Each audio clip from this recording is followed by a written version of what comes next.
सभी को मेरा बहुत बहुत नमस्कार। आज हम कार्तिक महात्या का 25वां अध्याय सुनेंगे। शुक्राचार्य जी कहने लगे कि हे राजा बलि, विष्णु तुम्हारा राज्य रहने के लिए अदिति के गर्भ से जन्म लेकर वही तुम्हारे यज्ञ में आए, सो तुम इनको कुछ भी देना मत। हे राजन, मेरा कहना मानो। नीति शास्त्र का कहना है कि अपनी बुद्धि से गुरु की बुद्धि अधिक लाभदायक होती है। तब बलि कहने लगा कि हे गुरुजी, आप मुझे अधर्म की शिक्षा क्यों देते हैं? घर पर आए हुए याचक को दान न देना राजा के लिए अत्यंत अधर्म की बात मानी जाती है, और यदि स्वयं विष्णु भगवान ही याचक बनकर आए हैं तो इसके बराबर मेरे लिए सौभाग्य की और क्या बात हो सकती है। मैं जितने भी यज्ञ करता हूँ केवल विष्णु की प्रसन्नता के लिए करता हूँ। अतएव यह वटुक जो भी मुझसे मांगेगा मैं अवश्य इसको दान दूंगा। इतने में ही वामन भगवान राजा बलि के यज्ञ मंडप में आ गए। तब बाली ने अर्घ्य आदि देकर उनका यथोचित आदर सत्कार किया। फिर हाथ जोड़कर खड़ा हो गया और कहने लगा कि हे नाथ, मैं कृतार्थ हो गया जो आज मेरे आपने यहाँ आकर दर्शन दिए। अब आज्ञा कीजिए, मैं आपकी और क्या सेवा करूं? मैं तो आपका सेवक हूँ। भगवान कहने लगे कि हे राजन, हमको तप करने के लिए 3 पग पृथ्वी चाहिए।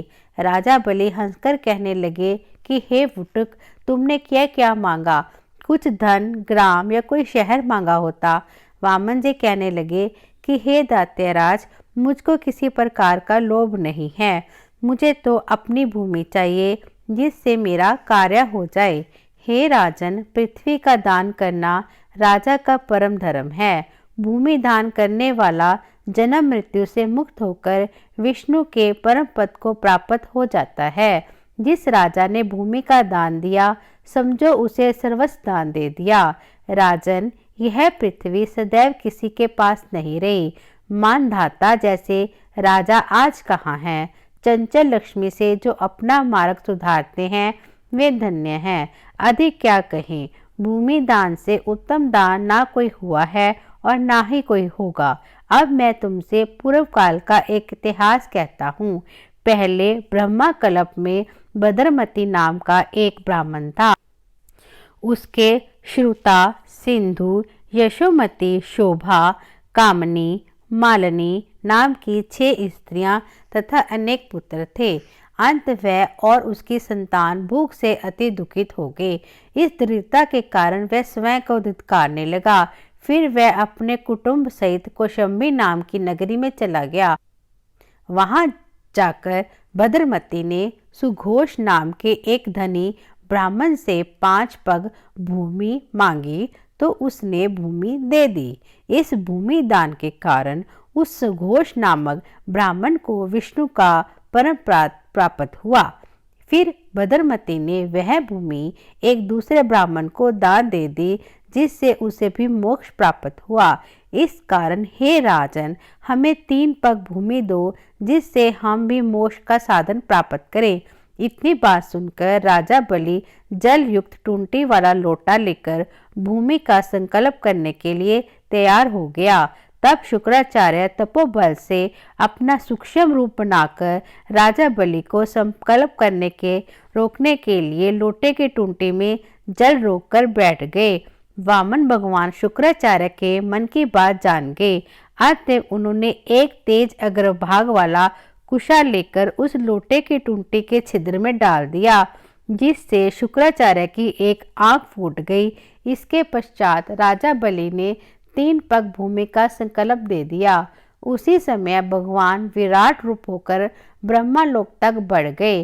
विराट रूप भगवान ने 2 पगों में सारा ब्रह्मांड नाप लिया। फिर पांव के अंगूठे से ब्रह्मांड फूट गया। उस फूटे हुए मार्ग से पानी के बहुत से स्तोत्र बहने लगे। भगवान विष्णु का पैर उस जल से धोया गया। वह निर्मल लोक पावन जलधारा का रूप हुआ। वहीं जल ब्रह्मादिक देवताओं को पवित्र करता हुआ सप्त ऋषियों से सेवित सुमेरु पर्वत के ऊपर पड़ा तथा गंगा के नाम से विख्यात हुआ। इस दृश्य को देखकर ब्रह्मा आदिक सब देवता और ऋषि मुनि स्तुति करने लगे कि हे सबके स्वामी अनंत मूर्ति, आपको नमस्कार है। इस प्रकार स्तुति सुनकर भगवान ने सब देवताओं को उनका अपना अपना स्थान दे दिया और बलि को रसातल में भेजते हुए उसको वरदान दिया कि अग्नि में बिना मंत्र के जो हवन किया जाता है तथा अपवित्रता से कुपात्र को जो दान दिया जाता है या हवन किया जाता है वह सब बलि को प्राप्त होगा। इस प्रकार भगवान ने देवताओं को सुंदर स्वर्ग तथा बलि व अन्य दैत्यों को रसातल दिया। इतना सब कुछ करके विराट रूप भगवान वामन रूप हो गए तथा देवताओं तथा ऋषियों ने भगवान की स्तुति की। तदंतर वामन जी तप करने चले गए।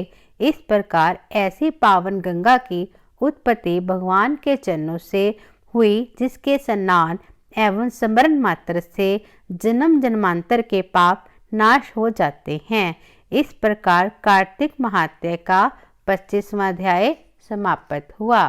अगर आपको मेरी ये वीडियो पसंद आती है तो लाइक करना, शेयर करना, मेरे चैनल को सब्सक्राइब करना और छोटी सी घंटी को तो ज़रूर दबा देना, तभी तो आपको हर नोटिफिकेशन मिलेगी। तो मिलती हूँ अगली वीडियो में, तब तक नमस्कार।